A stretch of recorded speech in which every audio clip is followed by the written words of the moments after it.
Perkenalkan, nama saya Marius Simanjuntak dengan NIM 28921700019. Di sini saya akan menjelaskan koperasi syariah dengan mata kuliah Bank dan Lembaga Keuangan. Bangun perekonomian Indonesia sebelum amandemen UUD 1945 pada pasal 33 di mana tercantum dasar demokrasi ekonomi, di mana produksi dikerjakan oleh semua untuk semua di bawah pimpinan atau penilaian anggota-anggota masyarakat. Kemakmuran masyarakat yang diutamakan bukan kemakmuran orang seorang. Sebab itu, perekonomian sebagai usaha bersama berdasarkan atas usaha bangunan kepemilikan yang sesuai dengan itu, ialah koperasi. Setelah amandemen UUD 1945 pasal 33, pasalnya itu dihilangkan, di mana perekonomian nasional diselenggarakan berdasarkan atas demokrasi ekonomi dengan prinsip kebersamaan, efisiensi, berkeadilan, berkelanjutan, berwawasan lingkungan, kemandirian, serta dengan keseimbangan dan kemajuan dan kesatuan ekonomi nasional, di mana usaha bersama meliputi koperasi, di mana demokrasi ekonomi kebersamaan meliputi dua hal, yaitu koperasi dan perseroan terbatas. Lanjut, sistem ekonomi koperasi versus kapitalis, di mana sistem koperasi itu anggota koperasi itu UBMK, di mana simpanan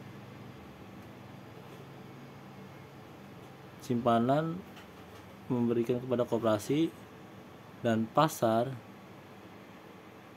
memberikan timbal balik. Yang dimaksud timbal balik itu koperasi memberikan barang atau jasa, sebaliknya pasar memberikan jasa atau memberi barang jasa kepada koperasi. Terus lanjut ke persetoran terbatas, di mana saham memberikan semua ke persetoran terbatas, lalu persaudaraan terbatas memberikan barang atau jasa ke pasar, begitupun sebaliknya pasar memberikan barang atau jasa ke persaudaraan terbatas dan pasar memberikan laba. Sistem ekonomi koperasi itu berorientasi pada manfaat pelayanan kepada anggota dan meningkatkan kesejahteraannya, sedangkan sistem ekonomi kapitalis itu berorientasi pada peningkatan laba perusahaan dan share dividend kepada pemodal. Lanjut, filosofi dasar berkoperasi. Yang pertama itu, koperasi merupakan organisasi ekonomi yang berwatak sosial. Yang kedua, koperasi merupakan kumpulan orang, bukan kumpulan modal. Yang ketiga, koperasi memberi manfaat atau bisa disebut benefit, bukan pendapatan. Yang keempat, anggota bertransaksi melalui koperasi, bukan anggota bertransaksi dengan koperasi. Prinsip koperasi yang pertama itu, anggotanya bersifat sukarela dan terbuka. Yang kedua, pembagian SAU sebanding dengan besarnya jasa usaha anggota. Yang ketiga, pemberi balas jasa yang terbatas terhadap modal. Keempat, kerjasama antara koperasi. Kelima, pengelolaan dilakukan secara demokratis. Keenam, kemandirian. Ketujuh, pendidikan perkoperasian. Lanjut, karakteristik koperasi. Yang pertama itu, koperasi dibentuk oleh anggota atas dasar kepentingan ekonomi yang sama. Kedua, anggota koperasi sebagai pemilik sekaligus sebagai pengguna jasa koperasi, sehingga koperasi didirikan, diatur, dikelola, diawasi, serta dimanfaatkan oleh anggotanya. Yang ketiga, koperasi bertujuan memajukan kesejahteraan anggota pada khususnya dan masyarakat pada umumnya. Keempat, koperasi membangun dan mengembangkan potensi dan kemampuan usaha anggota untuk meningkatkan kesejahteraan ekonomi dan usahanya. Kelima, nilai-nilai koperasi: kemandirian, kesetiakawanan, keadilan, persamaan dan demokrasi, tanggung jawab sosial, serta kepedulian terhadap orang lain. Nah, fungsi koperasi itu sebagai alat perjuangan ekonomi, maksudnya itu konsolidasi sumber daya menghadapi pasar. Nah, yang kedua itu pelayanan anggota, di mana itu diberikan kemudahan akses pasar. dalam bertransaksi. Yang ketiga itu promosi ekonomi, di mana kesejahteraan anggota. Yang keempat, efisiensi usaha, maksudnya itu nilai lebih terdapat pada sebuah koperasi tersebut. Nah, di sini kita akan menjelaskan tentang ekonomi syariah. Ekonomi syariah, ilmu pengetahuan yang membantu manusia dalam mewujudkan kesejahteraan melalui alokasi dan distribusi sebagai sumber daya langka sesuai dengan tujuan yang ditetapkan berdasarkan syariah. Menurut S.M. Hasanuzzaman, ekonomi syariah merupakan pengetahuan dan aplikasi ajaran-ajaran dan aturan-aturan syariah yang mencegah ketidakadilan dalam pencarian dan pengeluaran sumber-sumber daya, guna memberikan kepuasan bagi manusia dan memungkinkan mereka melaksanakan kewajiban mereka terhadap Allah dan masyarakat. Konsep harta dalam Islamik. Yang pertama itu, harta dipandang sebagai pemberian atau titipan dari Allah SWT. Yang kedua, harta yang pada batas tertentu wajib zakat. Yang ketiga, harta didistribusikan melalui zakat. Yang keempat, harta diproduktifkan untuk kesejahteraan individu dan masyarakat. Yang kelima, harta harus diusahakan dengan halal atau tidak diharamkan. Yang keenam, keutamaan produktivitas harta melalui kerjasama.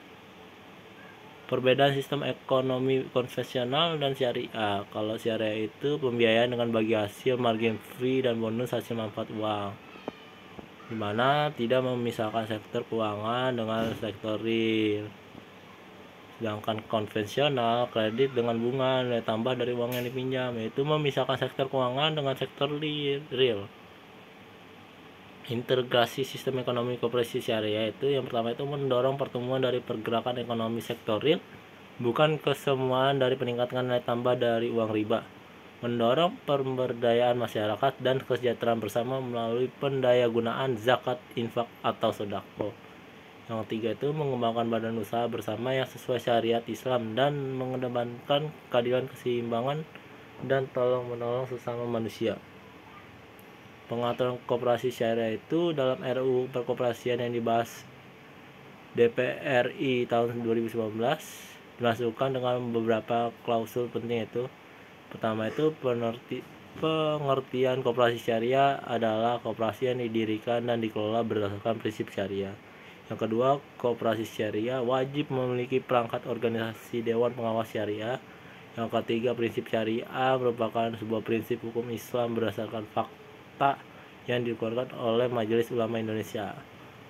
Usaha mengatur keberadaan koperasi syariah sedang diupayakan melalui RUU dan RPP terkait perkoperasian. Namun banyak pihak yang masih mensubordinatkan usaha berdasarkan prinsip syariah sebagai unit layanan dari koperasi konvensional, sehingga strategi yang dijalankan adalah penguatan literasi, identitas, dan praktik bersyariah agar diadopsi pada regulasi, mulai dari yang terendah yaitu peraturan menteri.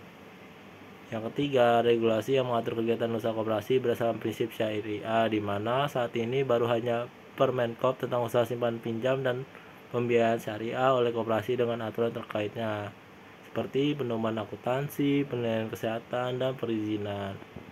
Yang keempat, pengertian ekonomi syariah itu saat ini belum ada dalam regulasi yang berlaku. Koperasi syariah hanya dipahami sebagai koperasi yang melaksanakan kegiatan usaha berdasarkan prinsip syariah. Nah, di sini kelembagaan koperasi syariah, yang pertama itu melaksanakan hukum Islam, yang kedua berdasarkan Al-Quran dan Hadis, yang ketiga menggunakan akad-akad syariah. Nah, badan hukum didirikan dengan akad syariah, akad permodalan, akad kerjasama lain. Sedangkan badan usaha dikelola dengan akad simpanan, akad pinjaman, dan akad produk atau jasa syariah lain. Yang keempat itu standar akuntansi, standar manajemen, standar operasional prosedur, dan pemasaran sesuai prinsip syariah. Nah, rukun dan syarat akad syariah koperasi. Yang pertama itu koperasi syariah, di mana yang pertama itu kita masuk ke dalam subjek akad, di mana terdapat dua macam, yaitu perorangan atau dibilang cakap hukum atau badan hukum koperasi. Nah, lanjut ke objek akad. Yang pertama itu pemodalan, yang kedua kegiatan usaha, yang ketiga wakil. Itu yang maksudnya itu wakil mengawasi dan mengelola kegiatan koperasi. Yang keempat itu bagi hasil, di mana keuntungan atau kerugian dalam koperasi syariah itu diperhitungkan. Nah, lanjut ke ijab kabul, di mana diputuskan dalam RA pengangkatan hak dan kewajiban pengurus atau pengawas atau bisa disebut DPS anggota dan dinyatakan tertulis dalam AD pendirian. Permodalan koperasi syariah yang pertama itu menggunakan modal sendiri. Kalau dari modal sendiri itu terdapat 4 cakap atau 4 jenis lah. Yang pertama simpanan pokok, bisa disebut musyarakah.